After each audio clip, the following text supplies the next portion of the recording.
اعوذ باللہ من الشیطان الرجیم بسم اللہ الرحمن الرحیم وقالوا اتخذ اللہ ولدا سبحانہ بل لہ ما فی السماوات والارض کل لہ قانتون صدق اللہ مولانا العظیم وبلغنا رسولہ النبی الکریم۔ محترم مکرم قابل صد احترام سامعین ذی احتشام، اللہ تبارک و تعالیٰ کے فضل و کرم اور آقا کریم علیہ الصلاۃ والسلام کے نالین پاک کے تصدق سے سورہ البقرہ کی آیت نمبر 116 اور 117 کے حوالے سے ہم انشاءاللہ گفتگو کریں گے۔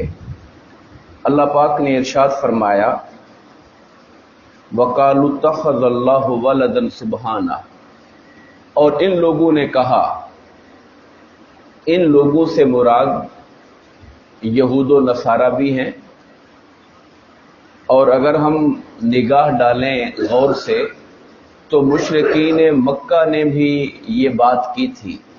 ان لوگوں نے یہ کہا کہ اللہ پاک نے اولاد کو اختیار کیا ہے، یعنی اللہ کے بیٹے ہیں، بیٹیاں ہیں، معاذ اللہ استغفر اللہ۔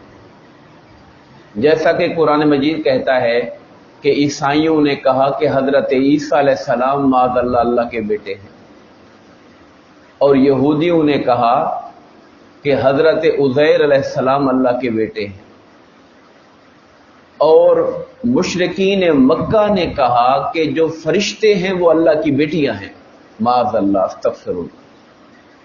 ان لوگوں نے یہ کہا کہ اللہ نے اپنی اولاد بنائی ہوئی ہے، سبحانہ، اللہ پاک ہے ان چیزوں سے۔ یہ جو ہم لفظ کہتے ہیں سبحان اللہ، سبحان اللہ، سبحان کا معنی ہوتا ہے کہ اللہ تبارک و تعالی ہر عیب سے، ہر کمی سے پاک ہے، وہ ہر شے پر قادر ہے، کچھ ایسا نہیں جو وہ کر نہ سکے، وہ سبحان ہے، ہر عیب اور ہر کمی سے پاک ہے، اس کو سبحان اللہ کہتے ہیں۔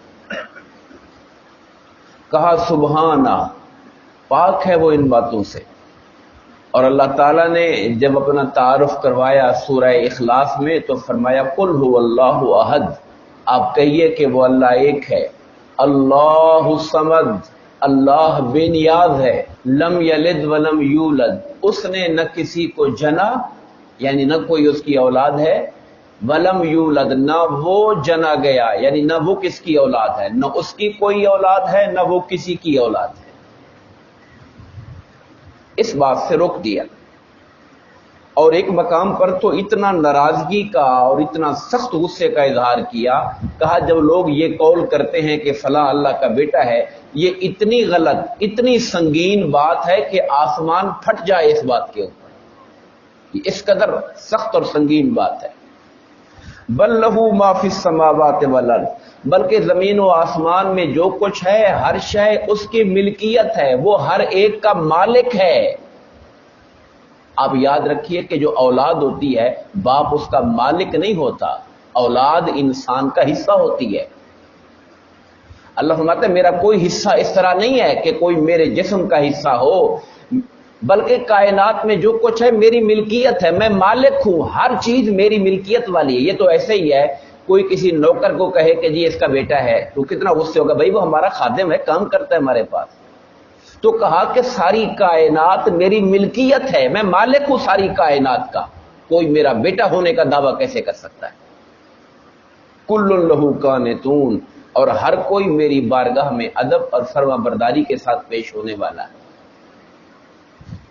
اس کے بعد جو اگلی آیت کریمہ ہے، میں بدیع السماوات والارض، یہاں اللہ نے اپنی شان کا بھی ذکر فرمایا کہ آسمانوں اور زمینوں کو نئے سرے سے پیدا فرمانے والا ہے۔ بدیع، عربی زبان میں یہ لفظ نکلا ہے بے دال عین، بدع، بدیع آخر میں عین ہے، بدیع السماوات والارض، زمین و آسمان کو پیدا فرمانے والا۔ اچھا، پیدا کرنے کی عربی خالق بھی ہے، خالق کا معنی پیدا کرنا ہے، اللہ خالق کل شیء، اللہ ہر شے کا پیدا کرنے والا ہے۔ مگر بدیع اور خالق میں کیا فرق ہے؟ بدیع اس خالق کو کہتے ہیں جو کسی چیز کو بغیر کسی مثال کے پیدا کر دے۔ آپ اور ہم دنیا میں چیزیں بناتے ہیں تو ہم پہلے دیکھتے ہیں اس جیسی چیز دیکھو، ڈائی دیکھو اس کی، اس کا کوئی فارمولا دیکھو کیسے بنی ہوئی ہے، کوئی نقشہ دیکھو اس کا، پھر اس کے مطابق بناؤ۔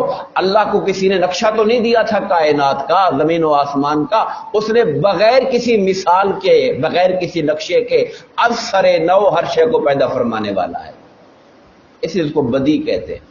اچھا، اسی لفظ سے لفظ بنا ہے بدعت۔ ہم کہتے ہیں بدعت ہے، ہمارے یہاں بڑا لفظ بولتے ہیں یہ بدعت ہے، یہ بدتی لوگ ہیں۔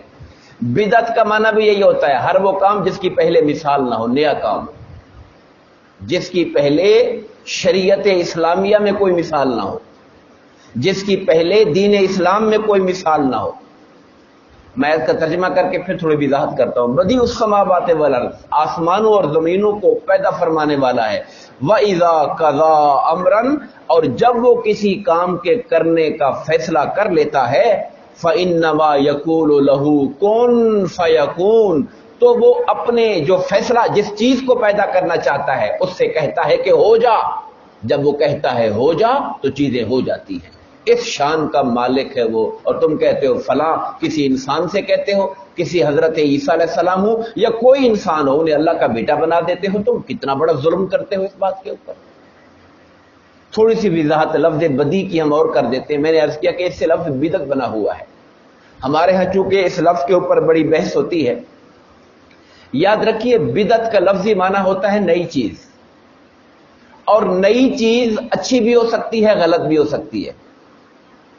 ہر نئی چیز ضروری نہیں کہ وہ دین کے خلاف ہی ہو، اور ہر نئی چیز ضروری نہیں کہ وہ حرام ہی ہو۔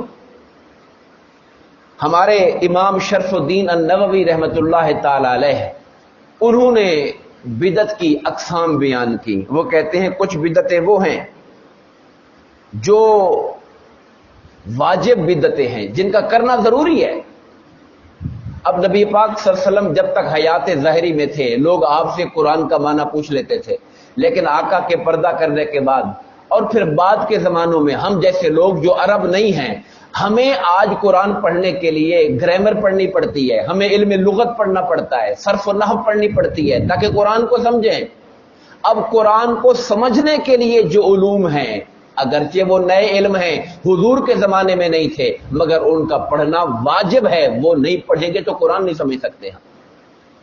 اب ڈکشنری ہے، لغت ڈکشنری، اب ڈکشنری کھولنا، اس کے معنی دیکھنا تو کوئی ضروری کام نہیں ہے، لیکن قرآن کو سمجھنے کے لیے دیکھنا پڑے گا آپ کو۔ اس لیے یہ کام اگرچہ نئے ہیں، لیکن چونکہ ان کی ضرورت دین کو ہے اور قرآن و سنت کو ہے، اس لیے ان کا وجود ضروری ہو گیا ہے۔ اسی طرح سے کچھ بدعتیں وہ ہیں جو مستحب ہیں، جن کا کرنا ہے، نئے کام پہلے نہیں تھے، مگر اب ان کا کرنا دین کے لیے فائدہ مند ہے، دین کے لیے ضرور ایک طرح سے فائدہ دینے والا ہے، اس کو بدعت مستحبہ کہتے ہیں۔ جیسے علمی کتابوں کو لکھنا، دینی مدارس وغیرہ قائم کرنا، اور ہر وہ فلاح کے کام، جس سرائے بنا دی ہے، پانی کا کنواں کھدوا دیا ہے، فلاح فلاح، جتنے نئے کام ایسے ہیں جو پہلے نہیں ہوتے تھے اور اب ہوتے ہیں، نئے ویلفیئر کے کام، وہ سارے کے سارے بدعت حسنہ کے اندر چلے جاتے ہیں۔ علامہ نووی نے اس کی مزید تفصیل بیان کی ہے۔ وہ یہ کہتے ہیں کہ جس طرح انسان اب حدیث پاک کو سمجھنے کے لیے حدیث پاک کے راویوں کا علم حاصل کرنا، کہ فلاں شخص نے حدیث بیان کی، وہ بندہ کیسا تھا، سچا تھا، جھوٹا تھا، اب ہم نے کسی راوی کے علم کو جاننا ضروری تو نہیں تھا۔ پہلے لوگ صحابہ کرام تو نہیں پڑھتے تھے یہ باتیں، وہ تو خود بیان کرتے تھے، حضور نے یہ فرمایا، لیکن اب آقا کے بعد پھر کئی زمانے گزر گئے، درمیان میں 20 بندے آ گئے، ان کے حالات کو پڑھنا سمجھنا تاکہ پتہ لگے یہ بندہ ٹھیک تھا، آقا کی بات صحیح اس نے بیان کی ہے۔ اب یہ چیزیں پڑھنا جو ہے یہ بدعت واجبہ مستحبہ ہو گئی ہیں، کیونکہ اس سے حدیث کی شناخت ہوگی، حدیث کی پہچان ہوگی۔ پھر کچھ بدعتیں وہ ہوتی ہیں جو اپنی جگہ پر ہوتی تو مستحب ہیں، لیکن اگر ان کے ساتھ کوئی لازم ہونے کا رویہ رکھ لے تو پھر وہ بدعت حسنہ نہیں رہتی بلکہ مکروہہ بن جاتی ہے۔ مثال کے طور پر ہمارے ہاں ایک چلن ہے کہ ہم نمازوں کے بعد ہاتھ ملاتے ہیں۔ اب نمازوں کے بعد یہ ہاتھ ملانے والا جو کلچر ہے، یہ صحابہ کرام کے زمانے میں نہیں تھا۔ اب ہمارے ہاں یہ ایسی عادت بن گئی ہے کہ اگر کوئی شخص لوگوں سے ملے بغیر چلا جائے تو شاید ہم اسے اچھا بندہ ہی نہ سمجھے کہ شاید یہ اس کے اندر کوئی اکڑ ہے، کوئی تکبر ہے، یہ ملتا نہیں ہے ہمیں۔ حالانکہ ایک بندہ نماز پڑھنے کے لیے آیا ہے، اگر اسے جلدی ہے یا وہ کسی وجہ سے چلا جاتا ہے، وہ ہر دفعہ لوگوں کے ساتھ ملاقات سلام دعا والی فجر میں عصر میں نہیں کرتا ہے، تو اس میں کوئی ایسی بات نہیں ہے۔ اس کو لازم سمجھ لینا یہ بات غلط ہے، چونکہ دین نے اس کو لازم نہیں کیا ہے۔ جو ایسا کام جو دین میں لازم نہ کیا گیا ہو، لوگوں کا اس کو شرعی طور پہ لازم سمجھ لینا، یہ بھی ایک ایسی بدعت ہے جس کو روکنے کی ضرورت ہوتی ہے اور جس کو لوگوں کو سمجھانے کی ضرورت ہوا کرتی ہے۔ میں بات کو ختم کرتا ہوں، صرف یہ تصور آپ کے ذہن میں ڈالنا چاہتا تھا کہ ہر نیا کام گمراہی نہیں ہوتا، بلکہ اس کے اندر اچھائی بھی ہو سکتی ہے۔ جیسا کہ عمر فاروق رضی اللہ تعالیٰ عنہ نے پورے مہینہ ایک امام کے پیچھے جب تراویح کا اہتمام کیا، سرکار کے زمانے میں تراویح 2-3 دن ہوئی تھی، پھر آقا نہیں آئے تھے اور باجماعت تراویح آپ نے نہیں پڑھائی تھی پورا مہینہ۔ عمر فاروق رضی اللہ کے زمانے میں آپ نے امام مقرر کیا، تراویح پوری ہوئی اور آپ نے دیکھا کہ مسجد بھری ہوئی ہے اور لوگ قرآن سن رہے ہیں، تو آپ نے جملہ بولا، نعمت البدعۃ ھذہ، یہ کتنی اچھی بدعت ہے۔